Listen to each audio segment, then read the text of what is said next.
The story begins with a flashback to a world that suddenly faced a calamity. There appeared the Tower of the Aberrant, and with it, a large number of monsters erupted in the tower, and weak humans were erupted helplessly crushed. Just when the human world seemed about to be annihilated, the first generation of transcendents emerged, known as the Founders. They repelled the monster invasion, defeating them and destroying the towers. Humanity finally won the war. The Founders, as the heroes who saved the world, were honored with the construction of the Founders' Mausoleum to be remembered for generations. A few hundred years have passed by then and the world now is stable.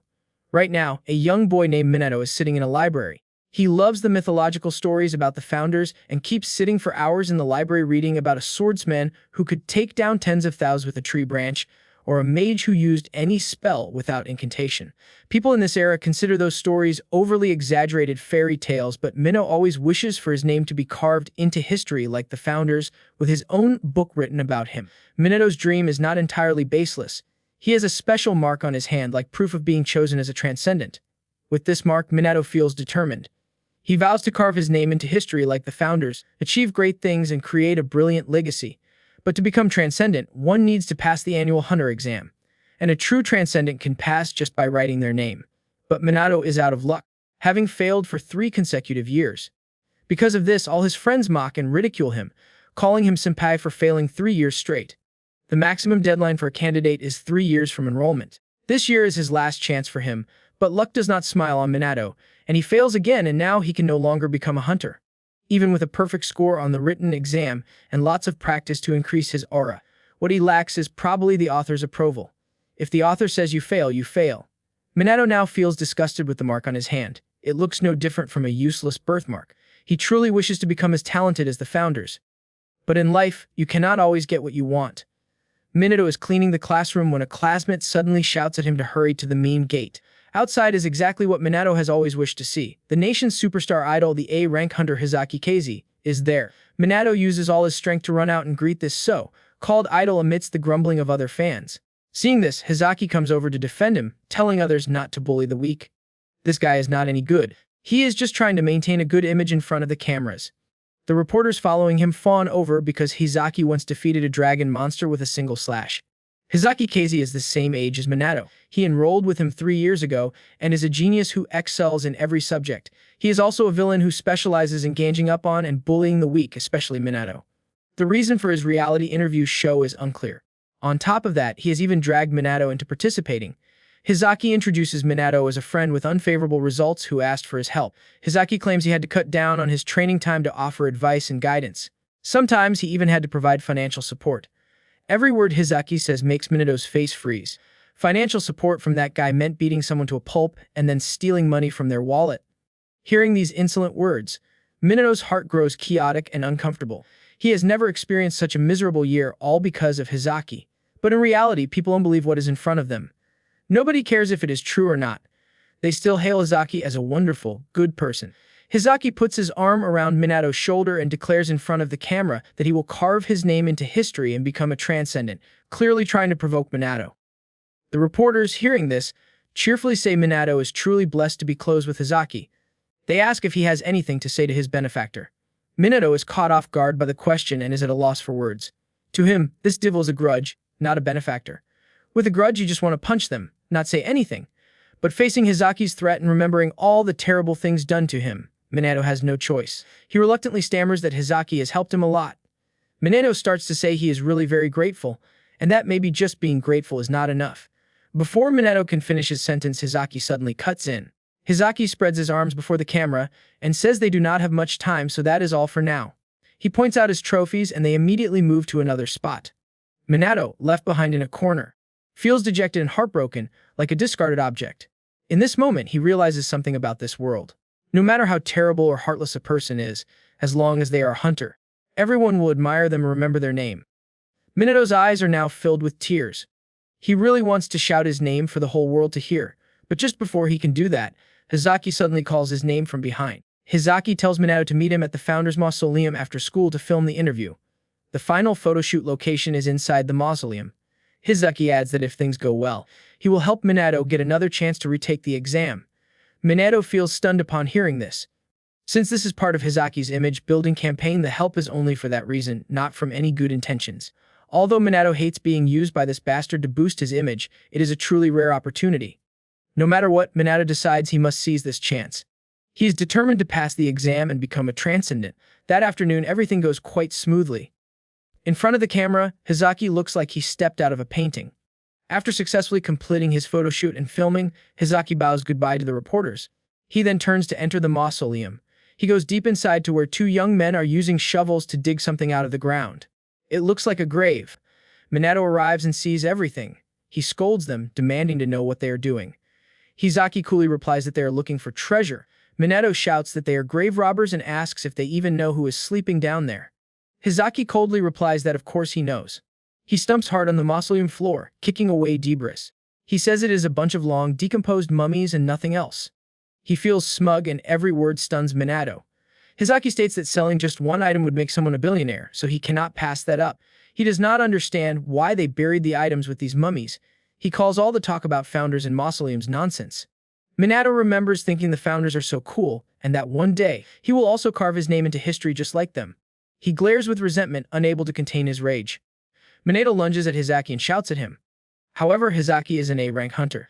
Dodging Minato's attack is as easy as flipping his hand. He immediately lands a punch on Minato, making him cough up blood. Minato clutches his stomach in pain. Hizaki looks down on his pathetic state with contempt, asking who Minato thinks he is talking to. Minato lies on the ground in despair, thinking that it is over and that at this rate, he is going to die. Suddenly, Hizaki's lackeys carry up a bag full of rare items from the tome. Minato watches in astonishment. Hizaki holds the items that radiate a dazzling aura and cannot contain his joy. He remarks that this aura is coming from the items themselves and that it is amazing. He says just one of these is probably enough to live on for a lifetime. Minato screams helplessly in his mind for them to stop, asking who gave them permission to touch the treasures. He curses, frustrated that his voice fails him. Hizaki then turns to him and says he will now explain it in a way even a failure like Minato can understand. Hizaki grabs Minato's shirt and lifts him up. He states that he was looking for a simpleton just like Minato. The offer of help was just a lie, and Minato believed it and came running there. Hizaki calls the pathetic. He then mentions the times Minato studied hard. Hizaki says he knows about it, adding that Minato frequents the mausoleum's library. Hizaki recalls that the first time he heard about it, he laughed. He never expected such a perfect sucker to exploit right in front of him. He drags Minato across the ground while laughing contemptuously at him. Hizaki declares that Minato, a desperate loser who cannot become a hunter, will be caught robbing the founders' graves. He calls it a bitter tragedy. Minato glares at Hizaki with a venomous look and tells him to stop joking. Hizaki does not let him finish speaking. Hizaki states that tomorrow's hottest news will be this story. He grabs Minato's shirt, leaving him dangling in mid-air. Hizaki describes the news headline about a student stealing items from the founder's mausoleum and dying while fleeing. He lets go, pushing Minato down. Hizaki then mockingly asks what his name was again. Minato looks with indignation at the scum before him. Hizaki watches him fall, his eyes filled with contempt. He says goodbye dismissively. Minato sinks to the bottom of the water. He thinks his life will end there. He wonders if all his days of training and exams were meaningless. He fears that if he dies and disappears, no one will remember him. Suddenly, sparkling lights surround him. He watches in surprise as figures emerge from those specks of light. They begin to speak, their voices echoing in his head. They call him the vessel, the one who can fulfill their wish. The figures all introduce themselves in unison. They say they are the heroic spirits resting beneath the mausoleum, the souls of the founders. Minato feels astonished, unable to believe his ears. He realizes the voices and lights are all from the founders. The heroic spirits continue to explain the truth about the mark on his hand. They tell him the mark is the mark of Null. It holds no power on its own, but that also means it can contain any power within it. They instruct him to choose one of the founders there and form a pact. Each founder is a master of a specific path. They list various skills like magic, martial arts, swordsmanship, spearmanship, summoning, and alchemy. They promise that no matter who he chooses, they can all grant him more power than he could ever have expected. They ask him whose power he wants. Minato voices his desire to defeat Hizaki and the others. But he reconsiders and says he wants a power that will ensure he never loses to anyone in this world. He wants a power that overwhelms everything, enough to erase all his past humiliation. The founders urge him to answer quickly and decide who he will choose. He answers decisively that he wants all of them. He demands the power of all the founders, given to him now. They immediately scold him for his greed and foolishness. They say that is impossible, because no vessel can handle all that power. Minato shouts for them to shut up and stop complaining. He commands all of them to get inside him now. The chaotic founders are gradually sucked into him. They protest, threatening to kill him and saying they are done for. They ask if he is kidding and tell him to stop, demanding to know who he thinks they are. Then, a magic circle begins to glow brightly at Minato's feet. Hizaki wonders what the commotion is. Suddenly, water sprays everywhere, whitening out the entire area. Hizaki's underling holds an umbrella for his leader. The underling is stunned, asking what this is. Minato slowly floats up, surrounded by a brilliant blue aura. He gently lands on the ground, and as the water droplets fall, Minato seems transformed into a completely different person. Now, his hair and eye color is turned sky blue. Hizaki's lackeys look at him with annoyance, calling him a stubborn cockroach for crawling out. Minato casually picks up a tree branch, confusing them. Before they can finish their sentence, Minato swings the stick through the air once. Seeing the absurd action, they burst out laughing. They mock Minato, asking if he plans to bully them with that stick and if he is scared. He continues to swing the stick to get a feel for it. Hizaki has no more patience to play with him. He orders his underlings to not let Minato get up again and to slit his throat. They obey. The first one materializes his sword and boasts that his aura was rated A in the swordsmanship exam by a guild expert. He tells Minato that he has mastered the way of a swordsman and Minato has to be grateful to die by it. Minato decisively makes a few slashes as fast as the wind, giving the boy no time to react. Deep cuts are carved into his body. Minato continues and asks what kind of swordman has he learned. But the boy is in too much pain to speak. Hizaki and the remaining fat guys stand there, stunned. Minato tells them to show him. He rests the wooden stick on his shoulder and turns to look at Hizaki. He asks if he would mind teaching him the ways of a swordman. Seeing this, the fat guy begins to cast a spell. Minato points a finger at him and says he is too slow, and casts a spell called Lightning Strike without an incantation. A bolt of lightning shoots straight at the fat boy, surprising him. The fat boy cannot deploy his spell in time and notes that Minato cast it even without incantation. The lightning strikes down, shaking the entire forest. Dust and smoke fill the air. The fat boy is defeated, twitching on the ground.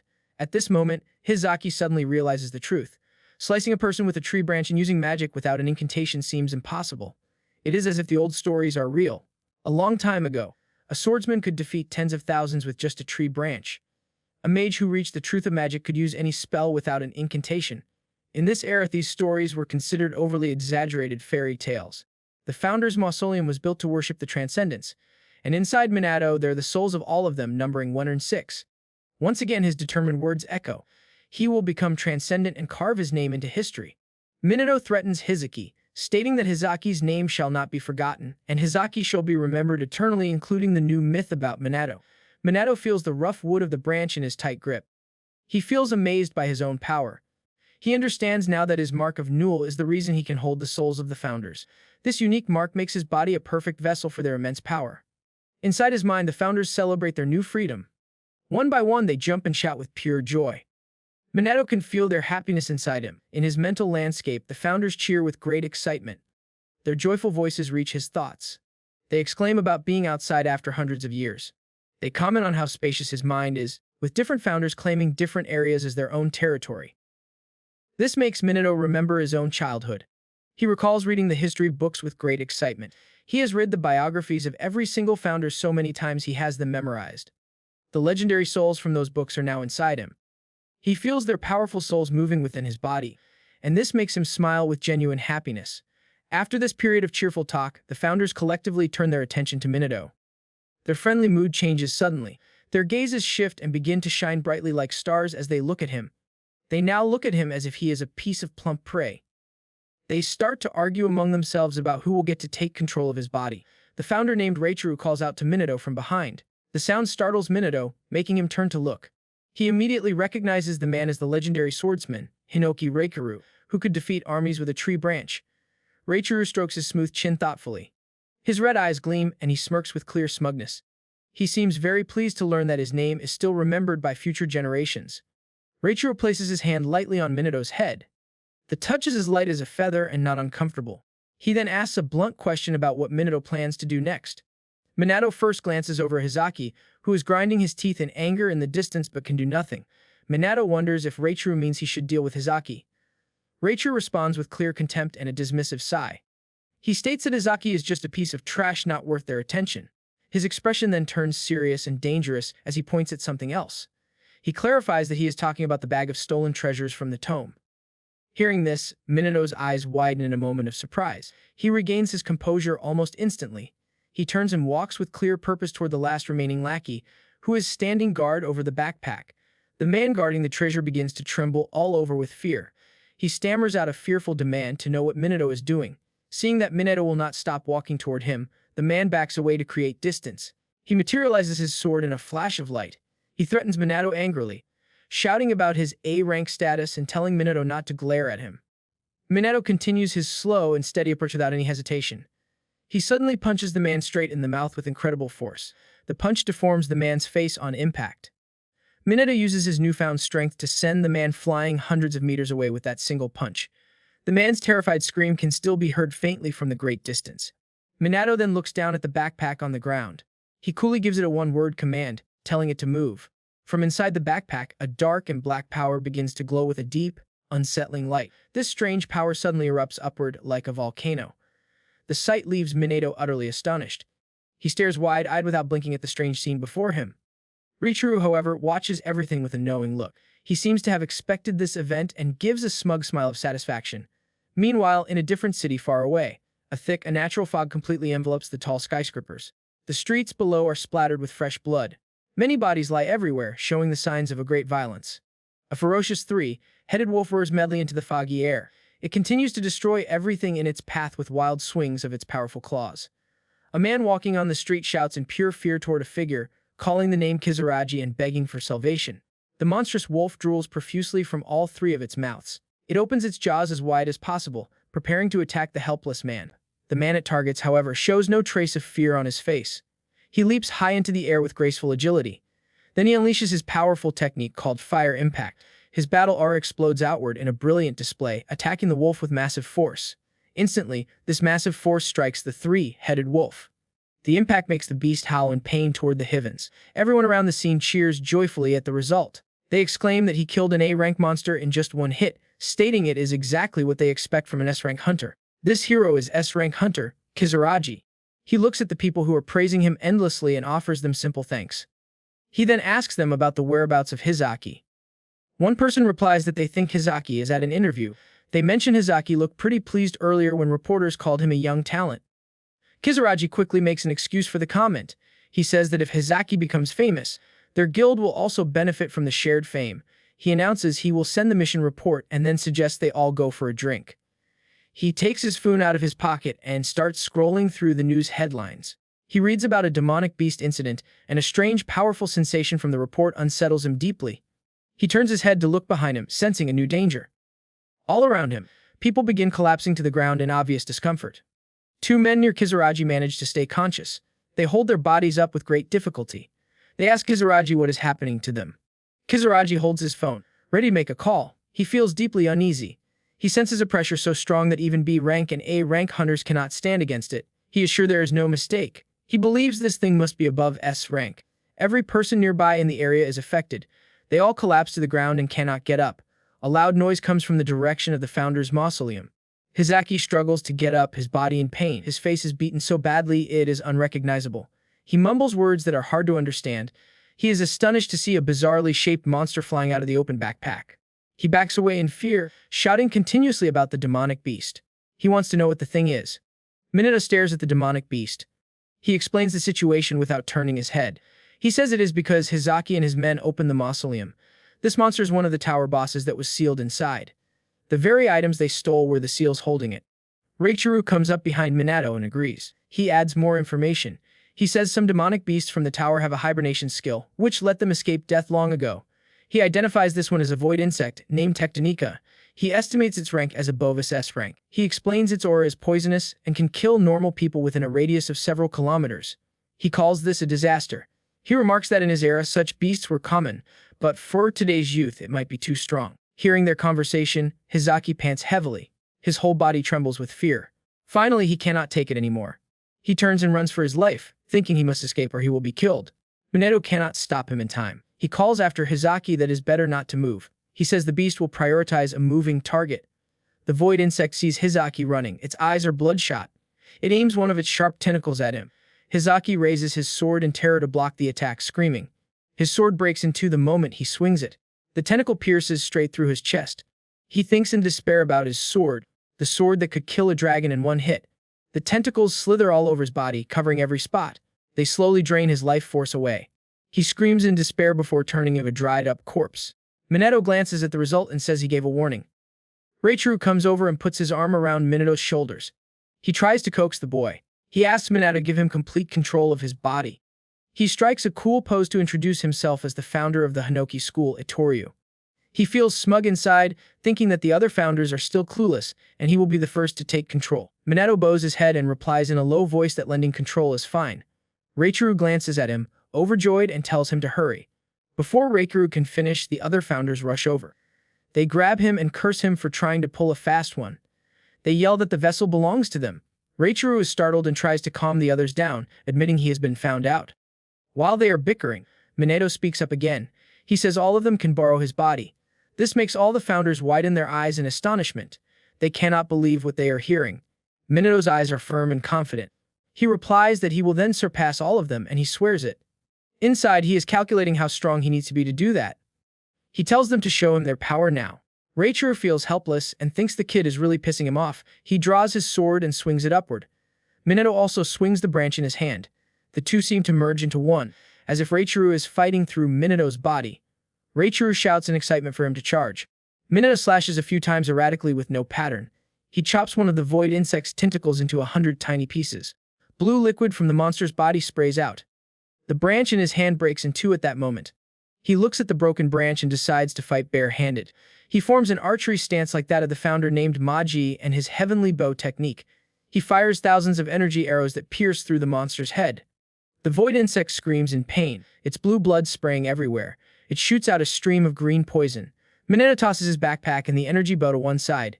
He raises a hand to cover his face. He seems to split into clones of the different founders. Each clone uses a different power like water, fire, and ice. They continuously attack the monster's remaining tentacles. He keeps fighting until the energy sword in his hand also breaks. His eyes then glow brightly like car headlights. This is the manifestation of the sorcerer founder Mephistopheles. She points her finger toward the void insect, controlling Minato's body to leap high and attack it head-on. He utters the name Hinoki Itoryu. Itoryu immediately appears using the technique Chikuryu Zakikaku Dan. A massive surge of power is released, striking the void insect's head and splitting it into two. Minato breaks into a triumphant smile. In the distance on a dry tree branch, a black crow is perched. It landed there at some unknown time. It observes the entire fight with the void insect. Elsewhere, a blonde-haired man stands on a high pillar overlooking the city. He talks on the phone to someone. He says it is a waste of his time coming all that way since the threat is already destroyed. He asks if there has been a hunter that's strong around there recently. The person on the other end of the line immediately replies. They say that according to the images from the crow, it was a student from the training academy. The blonde-haired man stands under the moonlight, his face full of interest. He says he very much looks forward to meeting him. This man is the world's strongest transcendent, Ichihara Midori. Ichihara Midori sits on the corpse of a large dragon. A tower of dead monsters surrounds him. He turns to face the city's tall buildings and answers his ringing phone. He greets the director on the call, saying it has been a long time. Midori chats about the S-rank monster incident and states he was not the one who defeated it. He explains he saw the video sent back by the crow. He reports that a student named Kaminaji Minato appears to have defeated it, and adds the surprising detail that this same student has failed the hunter exam for 3 years in a row. He lifts his coffee cup for a sip and continues his assessment. He says he finds the story a bit hard to believe. Therefore, he asks the director for a favor, checking if it is right. At the school, students noisily chatter about the events of the previous day. They ask each other if they were okay yesterday. Two friends stand together talking. One rubs his aching body, saying the terrifying aura prevented him from moving. The other friend, also in pain, continues by saying he still feels the aftereffects. The first friend smirks and points a thumb at himself. He jokes about being the one who defeated the monster and wonders if anyone would believe him. The other friend sighs with a knowing look, telling him to stop joking. He mentions it has been 10 years since a monster above S rank appeared. He then brings up a rumor he heard about a student from the school being the one who took it down. The other friend retorts that the idea is absurd. He argues that someone that powerful could not possibly be studying in a place like their school. Minato walks past the two of them, leaning heavily on a cane. His body trembles uncontrollably, and he needs the cane to keep from falling. He sweats profusely and feels like crying but has no tears, especially after hearing the friend's assessment. Minato perks up his ears to listen to the conversations around him. He notes that everyone is only talking about yesterday. A rude man wearing his cap backward and gripping a golden sword bumps into Minato. The man acts annoyed and tells Minato to get out of the way, calling him a nuisance. Minato, drained of strength, sways like a dry leaf and is about to collapse onto the floor. Minnow falls flat on his face. The other guy walks past without helping him up. He even turns to look at Minato with contempt. He states that the person who killed that S-rank monster would not be an idiot like Minato. Minato groans in pain, unable to get up. He recalls his glorious deeds from the fight, the moment he looked cool defeating the monster. He thinks that defeating the monster was great, but probably because he borrowed the founder's power. His whole body now aches as if it is about to shatter. A hearty laughter rings out, mocking Minato's current state. Minato looks up to see a familiar figure slowly approaching. It is Itorio, also known as Reichiro. Minato exclaims his name respectfully. Itorio tells him to just call him Reichiro. He then encourages Minato to pull himself together, reminding him that he vowed to surpass them all. Minato looks up and comes back to his senses. He recalls his own bold promise to surpass every founder. He pushes himself up with his hands, his face now filled with determination. He affirms his promise. Minato tremblingly gets into a push-up position. Itorio laughs and tells him to show his persistence. A student walking by sees the scene and skeptically wonders if Minato is insane. Itorio turns his head, his eyes glancing over the surroundings. He remarks that the modern generation ascendants has a pathetic skill level. He sighs, saying they are only a little better than normal people. He adds that if the tower appeared now, the world would be destroyed instantly. Minato still leans on his cane, groaning endlessly. Suddenly, Itorio is startled and grimaces. He senses a person with a powerful aura, far more dazzlingly bright than all the normal transcendents around them. Minato asks with difficulty what is going on. Itorio says it is nothing, but in his mind, he marvels at the extremely powerful aura he just felt. A teacher's voice then shouts, echoing through the hall. The teacher demands to know what Minato is still dawdling for. Minato apologizes profusely, asking if it is because he is late. He recalls the notification that appeared on his phone earlier, stating he had failed the hunter qualification exam. He feels dejected, remembering that the academy only allows 3 exam attempts. He has used all his chances and can no longer retake it through the school. Now he can only register through the regular process open to ordinary people.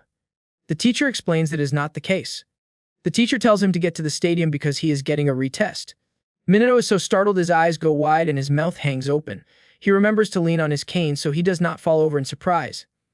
The students in the school continue to gather and gossip. They whisper among themselves, surprised to learn the hunter exam has a retest system.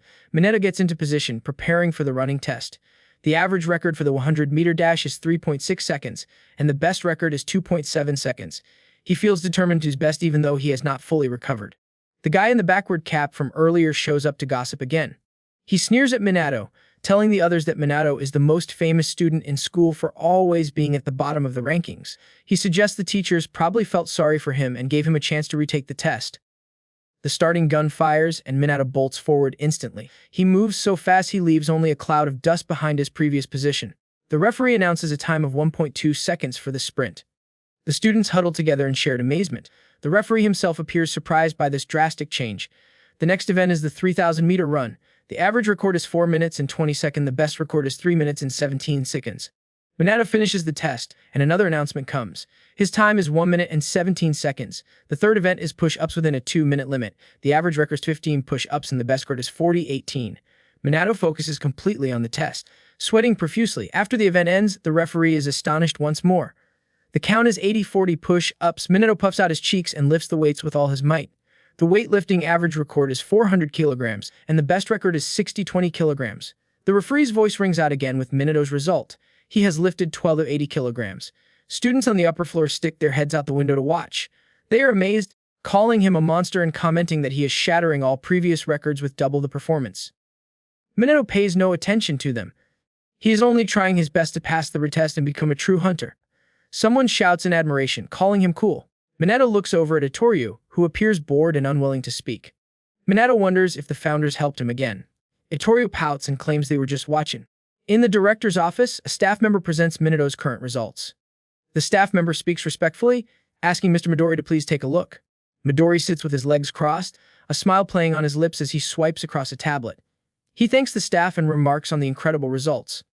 The director wearily wipes sweat from his forehead with a towel. He mentions his surprise at receiving the retest request. He admits Minato's physical abilities are truly astounding. However, he explains the problem lies with the magical power test. For the past 3 years, Minato has received the same result of immeasurable. Midori keeps staring at the results on the tablet and concludes this means his magical power is 0. The director puts away his face towel and sits up straight. He states he is afraid Midori will be disappointed. He expresses concern over the zero result. Midori cheerfully cuts him off and suggests they just watch the test. On the field, two equipment staff members sit at a desk. They explain the test to Minato. They tell him to use his magical power to spin a large pinwheel for 30 seconds, with the number of rotations being his score. A very large pinwheel sits in front of Minato. A huge crowd of students gathers to watch, whispering that this is getting good. The average record is 50-13 rotations and the best record is 40-22 rotations. Minato stretches his arms straight, trying to limber up. He makes a resolution to himself. He remembers that for the past 3 years, he could not make the pinwheel budge because he could never control or feel magical power. He closes his eyes and takes a deep breath. He now understands it is about circulation. He reaches his hand forward, focusing on the flow of energy from his right toe, his body, and back. He uses his breath to accelerate the flow, trying to feel the aura now enveloping his body fiercely. He releases it through his palm. Instantly, aura concentrates in his palm, glowing dazzlingly. A staff member operating a computer shouts for the test to begin. The pinwheel blades glow under Minato's control. A staff member watches intently as the blades begin to spin continuously. The two staff members, because the counter has surprised, already reached 1240 rotations immediately. The blades spin even more violently without stopping. The counter surpasses 999. The wind generated is so strong it blows off a staff member's hat. He yells that it is too fast to count the rotations. An explosion occurs on the school grounds. A panic ensues, with staff members lying scattered on the field. Minato stands motionless as the blades break off, carrying flames and rolling away. Students panic and run for their lives. Afraid the blades will hit them, they scream in terror. One blade flies precisely toward the director's office window. The director is surprised, while Midori calmly continues watching the tablet. Another loud explosion erupts in the office.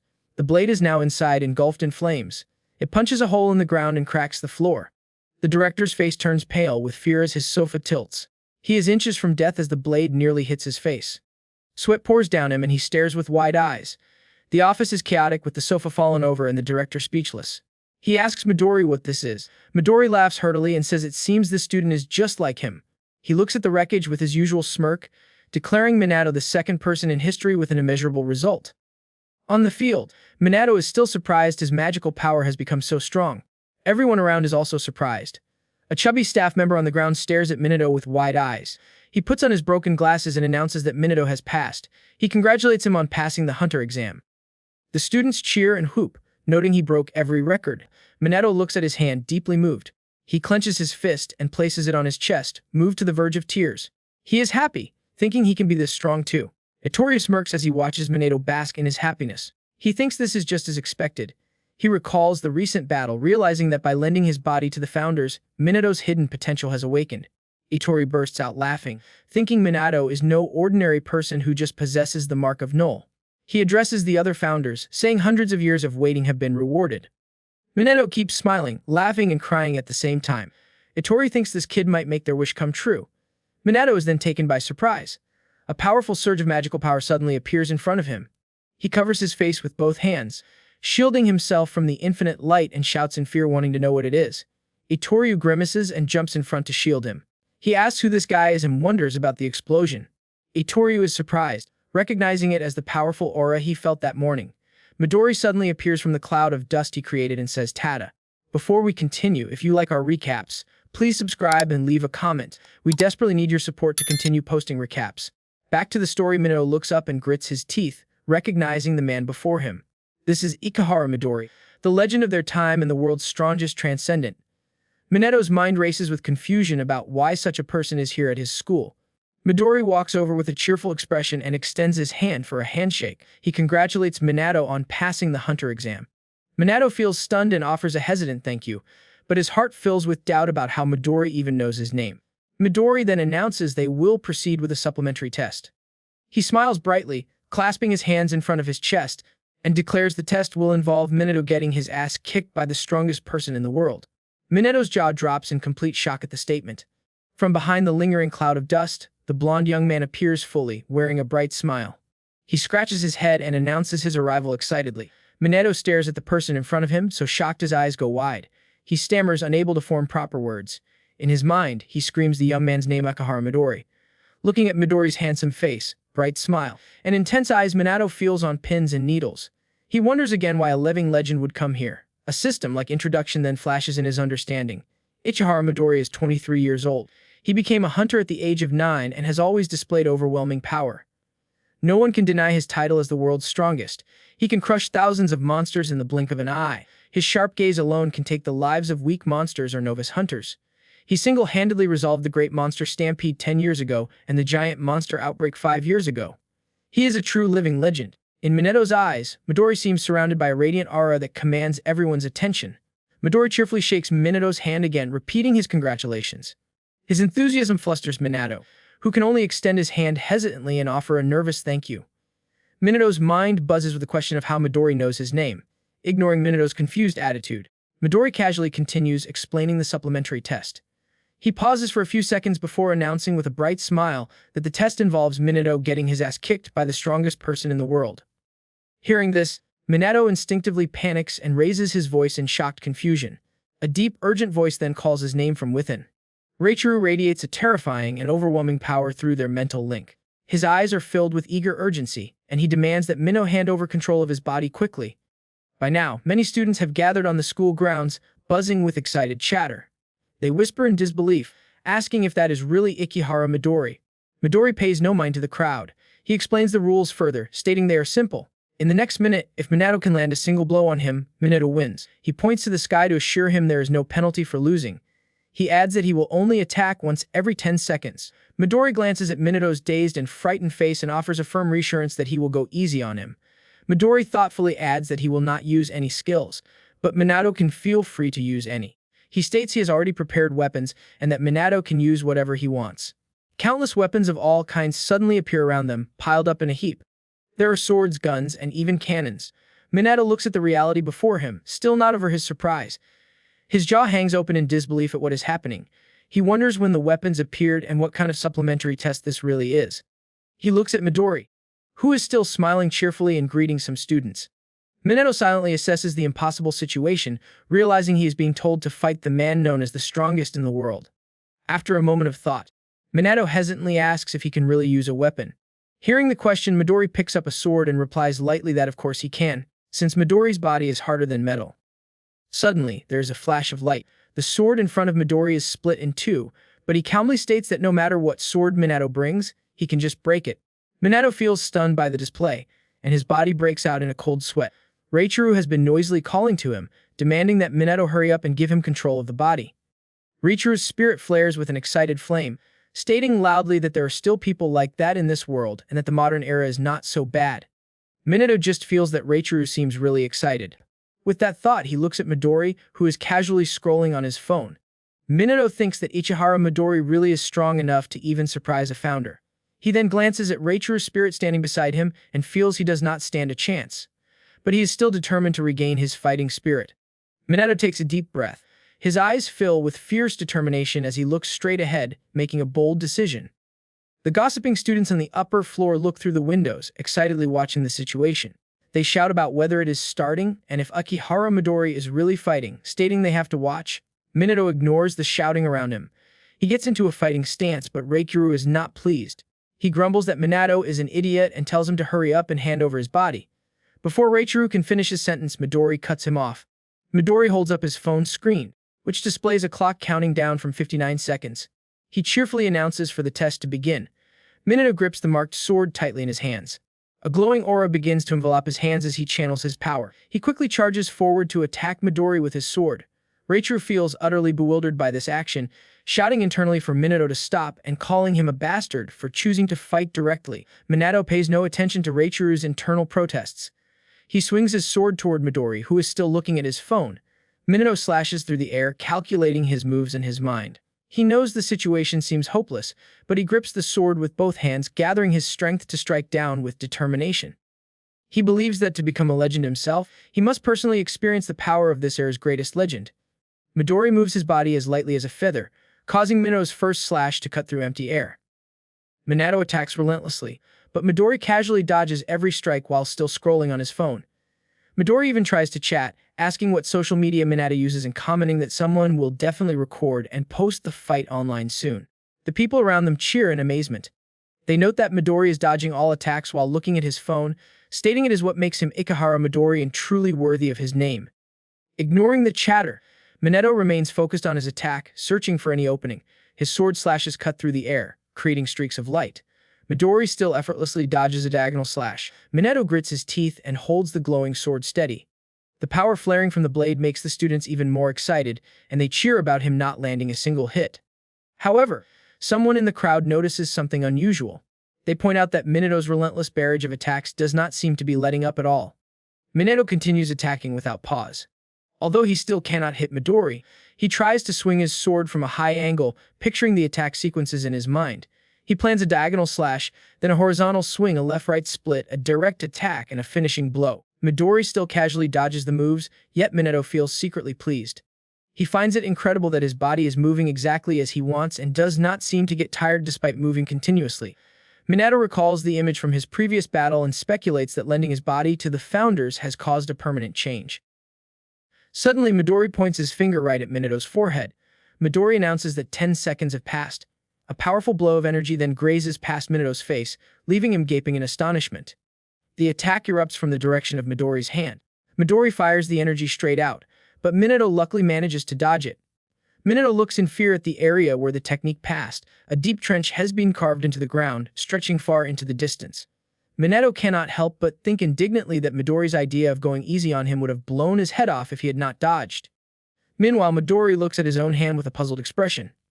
His eyes narrow in confusion, thinking it strange because he is sure he controlled his power. Midori looks at Minato, who is now in a defensive stance, his mind full of questions. He wonders why he does not feel even a hint of danger from Minato. On the opposite side, Minato is on edge, thinking to himself that if this keeps up, he is going to die. He then imagines his former self and tells himself he must remember the feeling of being strong.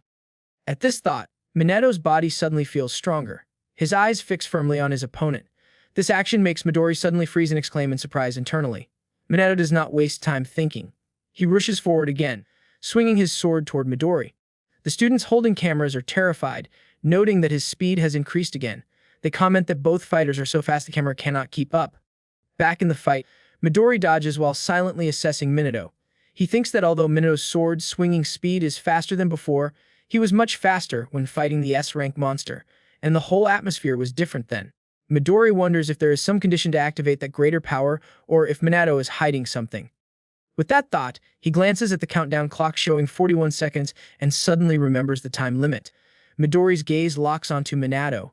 This time he nimbly dodges Minato's sword as it slashes across. Midori gets into a stance and then flicks his fingers at Minato, releasing a light that carries a terrifying source of power. Minato's entire body is sent flying into a wall, hitting it so hard the wall shatters. The damage makes Minato cough up a pool of blood. He thinks the scene after Midori's last attack is horrifying and insane, acknowledging his opponent is the world's strongest transcendent. Minato feels so agitated he almost laughs, thinking that if he were his past self he would have died. He feels amazed that he has become this strong. Suddenly, his vision starts to blur. He realizes that with his current strength, he still cannot pass Ikehara Midori's test. But he regains his spirit and decides to continue charging forward, deciding to fight with all he has in the remaining time. Midori, expressionless, dodges Minato's reckless attack. Minato fearfully turns his head to look at the mark on Midori's hand, which is now incredibly dazzling. Midori looks coldly at Minato and speaks. He says it is a pity, but he has a rough idea now and that 30 seconds are left. Saying that, Midori raises his hand and strikes the back of Minato's neck. Minato's eyes gradually darken as he sinks into unconsciousness. Midori looks at Minato lying motionless on the ground and remarks with some admiration that he is truly talented. However, Midori states that Minato is still not qualified to be his comrade. Midori reflects on the image of Minato fighting the previous night, wondering what that power was and that he still has not seen it. Without wasting time, Midori turns away to make a phone call. He tells the person named Jin that they should go home, and that it is a shame because it was not what he expected. Suddenly, Minato's hand tightens on his sword. A cold voice rings out, asking who said it was not as expected. This time, Minato's voice carries a powerful aura that startles Midori. Minato's entire body is enveloped in an immense light of power. Inside Minato's body, the founder Zichiro is now in full control. He feels excited, thinking that thanks to the stubborn boy falling asleep, he can finally control the body. Outside, Minato slings the sword over his shoulder and faces Midori in a provocative stance. Seeing Minato awake and radiating such intense energy, Midori's eyes fill with interest. Meanwhile, Zichiro feels extreme delight and wants to play a little longer. In his subconscious, Minato floats. Looking at his own body from within, he cannot help but feel worried about Zichiro's control. Facing the energy Minato now emits, Midori smiles with great excitement. He recognizes this as the same aura from earlier that made him lose control of his power. Midori silently wonders if it is another person or some kind of skill. Whatever it is, he thinks Minato has turned into a real monster. He considers many possibilities regarding this immense blue energy source. Suddenly, Minato shouts to draw attention, telling Midori not to just stand there like a statue. He slashes down with his green blade, which carries immense power. The blade forces Midori to nimbly dodge to one side. Midori coldly assesses that Minato is moving differently now, with speed and power on a completely different level. He notes the swordsmanship from the very beginning is changed. Midori's sharp gaze catches the sword tip right in front of him as a powerful thrust comes straight at him. Luckily, Midori quickly jumps back and dodges this attack. However, the pressure from the strike forces him out of range. He still stares blankly at the scene before him. Minato does not wait for his opponent to recover and quickly gets into another attack stance. The expression on his face appears a bit crazed. Midori lowers his body to dodge the horizontal slash Minato unleashes. The force of the slash affects the entire school building behind them. Students inside panic, screaming and running away from the danger. Midori feels interested and thinks to himself with admiration that this is completely different from before. He notes every sword strike is very deliberate and swung with mastery, as if Minato already knows how his opponent will dodge. He imagines the style like flowing water or more like raging, surging waves, unpredictably transforming.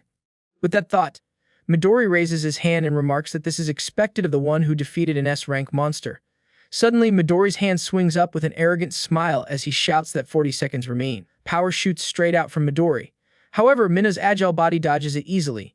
Minato boasts loudly that it is too easy. He swings his sword to attack, and the blade clashes with Midori's technique, releasing a huge burst of energy. The attack leaves Midori in a state of freefall, but Midori just laughs happily. He feels it is wonderful, as if it has been a long time since he met a worthy opponent. The students watching from the upper floors continue to discuss noisily. They find it unbelievable that Ekihara Midori, known as the world's strongest, is on the defensive. Minato ignores the surrounding noise and continues his fighting stance. He speaks with disgust, saying he is bored and that Midori should drop the stupid rules and attack properly. His face distorts with anger, flushing as he shouts that if Midori keeps holding back, he should not blame him for being cruel. After speaking, he launches himself toward his opponent, leaping off the ground. This action surprises Midori, who tries to find a way to counter. Midori also laughs maniacally, his ruthless eyes watching Minato attack. Midori says good, then uses his foot to flick a small stone up. He uses his power to kick it straight at the pile of weapons. This action sends the entire pile of weapons flying into the air before Minato's astonished eyes. Suddenly, in a flash, Midori leaps high into the air. This makes Minato look up to follow Midori's movement. He sees Midori holding a large staff, preparing to strike down. Midori smiles, holding the large staff with both hands as he flies down. Seeing this, Minato shows his satisfaction and shouts excitedly that this is more like it. Everyone watching this battle feels like they are watching a fast, forwarded action movie. They can only see dazzling streaks of blue light in the air. They hesitate, thinking it might be over. But inside that light, the two are fighting fiercely. One holds a sword and the other uses all sorts of weapons. Both clash with excitement. Inside, Zichiro's crazed face is watched by the spirits of the other founders. They speak excitedly, noting that Zichiro has fully awakened. Everyone flies out, discussing cheerfully how amazing it is to face someone like that head on. The guardian god Hayama also chimes in that it looks interesting and he feels jealous. But the heavenly bird Kario thinks it is just a pity. He remembers Minato's tired state from that morning and remarks that the kid's body is still not strong enough to bring out Zichiro's full power. Everyone agrees in their discussion, with some suggesting they join in for fun, while others tell them not to ruin it. Only the pink-haired girl remains silent. She looks up and notices something unusual. In front of the screen showing the battle, the true soul of Minato stands quietly. He observes the projection with full focus.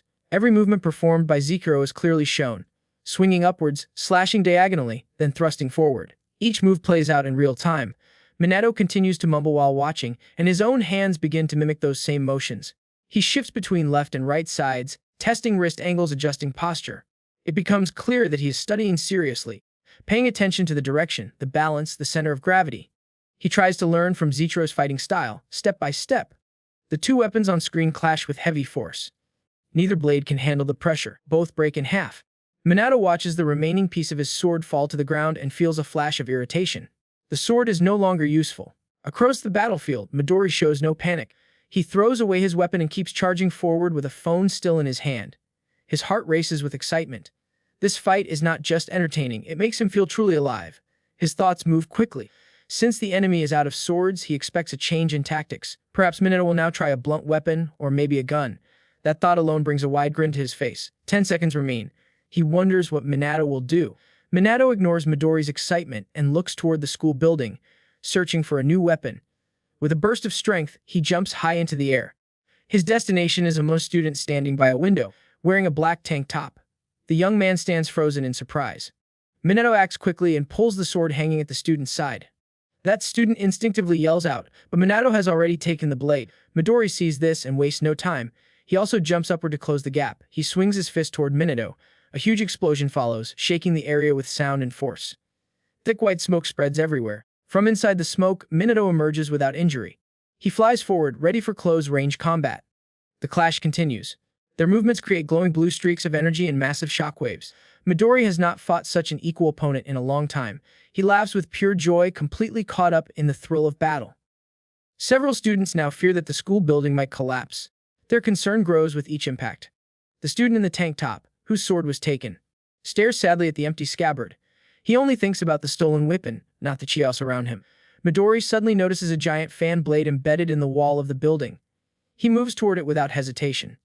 After placing his hand on the metal surface, he sends a powerful wave of energy into it. Cracks begin to form across the blade. A dangerous power builds up quickly. Minato stops for a moment. He senses the heavy pressure coming from above. Midori now floats high in the air with the large blade in hand. A cold expression crosses his face. With full force, he charges down toward Minato. At that instant, Minato activates a technique and shouts the name of a sword style. A net of energy appears in the air. The massive fan blade begins to break apart into square-shaped blocks. Another name echoes. The name of the technique that causes the division. The square chunks fall to the ground like pieces of a shattered puzzle. Midori remains frozen for a few seconds, then expresses admiration for what just happened. The display amazes him. Meanwhile, Minato does not stop. He runs forward with full concentration and determination. Another loud cry leaves his mouth. But before his attack lands, the sword in his hand suddenly breaks into several parts. His eyes widen in shock. Midori reacts fast and swings his arm to strike. He looks straight at Minato and states the time, 60 seconds. Both fighters now fall freely in mid-air. Midori carries all his strength in one direction, aiming to deliver a powerful blow. The spirit of Zichiro watches with frustration. He curses the situation and realizes that this battle is not yet over. The true soul of Minato floats closer and pulls Zichiro backward. That small push gives Minato a chance. He uses it to fly upward and re-enter his own body. The old man's spirit calls out Minato's name in worry. The transfer completes in a flash. When Minato opens his eyes, he sees Midori's powerful attack coming straight at him. Minato reaches out and lightly touches Midori's hand. That small movement creates a reverse shock.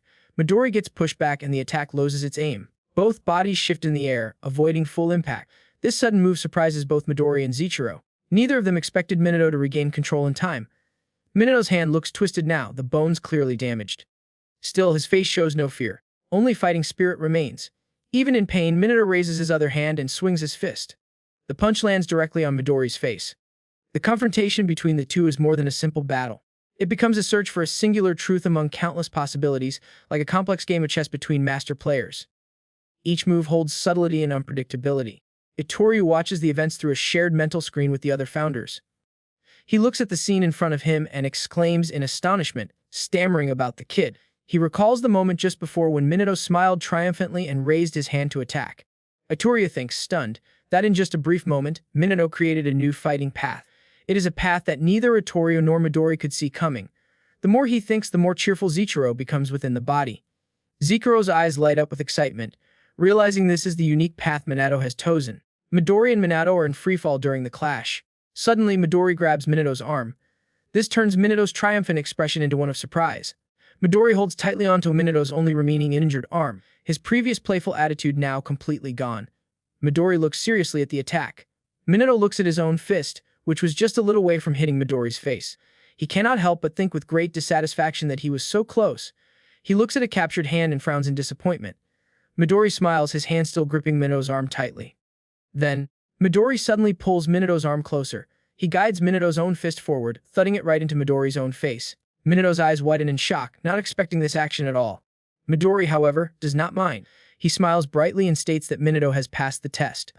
As soon as Midori finishes speaking, they both fall straight onto the school grounds. They land amidst a pile of shattered bricks and stones, creating a messy crater with white dust billowing everywhere. The students watching from the building's upper floors buzz with discussion. They all have the same question about who the winner is. The dust on the ground gradually clears. Below, Midori is carrying Minato, who is too exhausted to move and has one arm severely broken. Midori calls out to the woman accompanying him, whose name is Jin. He tells her they can go. Jin appears from the sidelines and approaches.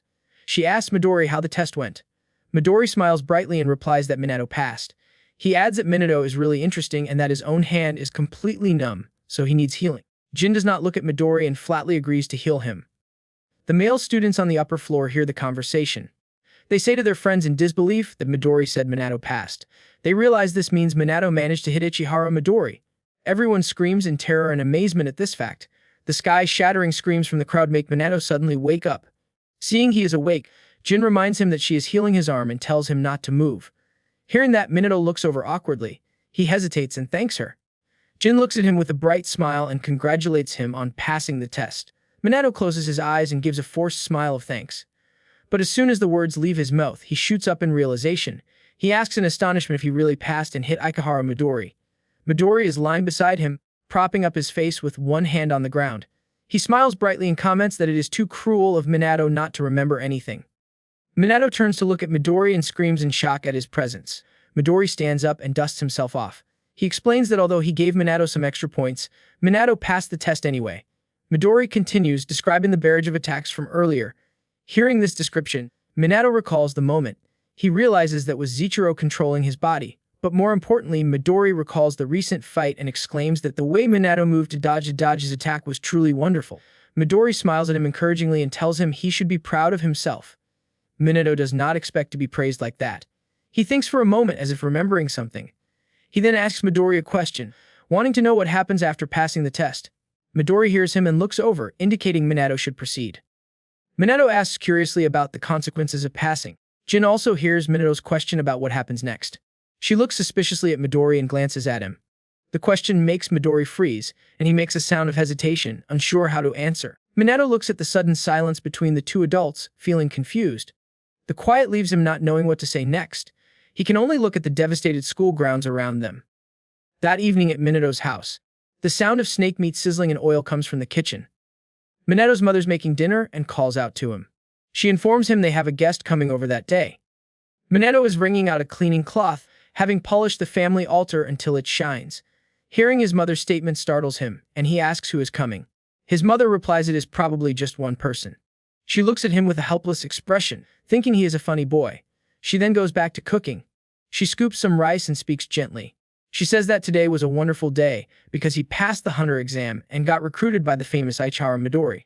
The red bean rice in the pot gives off a fragrant smell. His mother continues to encourage him, saying she always believed he could do it. Minato feels a warmth in his heart and replies to her softly. Then, Minato's mother expresses worry. She wonders if it is okay for such a famous person to come to their small house. She hopes he does not mistake it for a dough house. Hearing this makes Minato panic. He immediately tries to dissuade her concern, insisting that Mr. Midori is not that kind of person. After finishing his chores, Minato returns to his room and lies on his bed. He looks at the business card in his hand, the one given to him by Ichihara Midori. Thinking back to the fight that morning, he cannot stop wondering why Midori did not give a clear answer earlier. A flashback from the morning shows that Jin has Midori in a submission hold. She pulls with all her might, making Midori's face turn red as he yells in pain, telling her to stop. After the hold is released, Midori speaks to Minato. He states that he said if Minato won, he would become his comrade. Minato replies nervously that he does not remember hearing anything like that.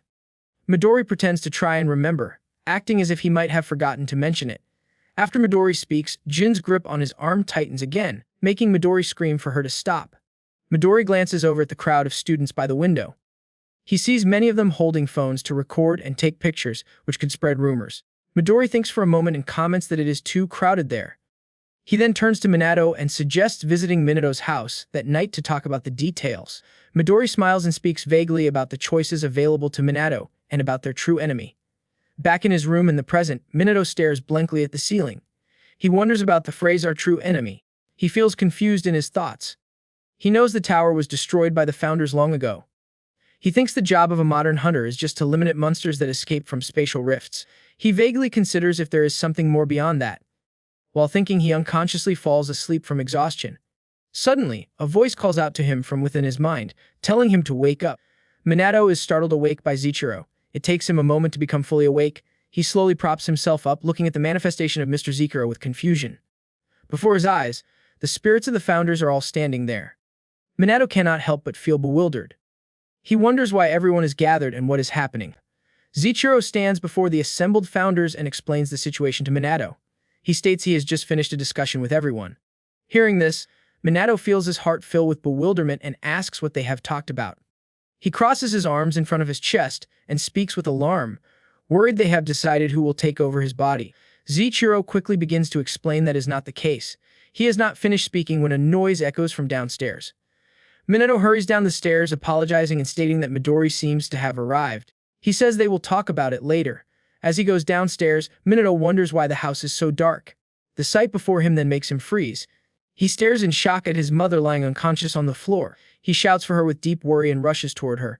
Running past the kitchen door, he sees a strange man inside sitting at the dining table. Minato freezes again. The man has painted nails and is picking up food with his bare hands. He picks up a piece of meat, puts it in his mouth, and eats it with clear relish. The sound of his chewing is unpleasant to hear. After swallowing, the man complains loudly that the food is to die for. He then calls out to Minato. He tells the kid his mother needs to be taught a lesson and lets out a demonic laugh. Pots, lids, and dishes are thrown about on the floor. The man states arrogantly that Minato should use better meat to treat guests. He asks if Minato understands. Hearing this, Minato's face darkens with anger. He growls a demand to know who the man is and what he has done to his mother. The other guy speaks again with an arrogant and condescending tone. He calls Minato rude for using that tone of voice. He sticks his tongue out and puts another piece of meat in his mouth, his smile appearing incredibly demonic.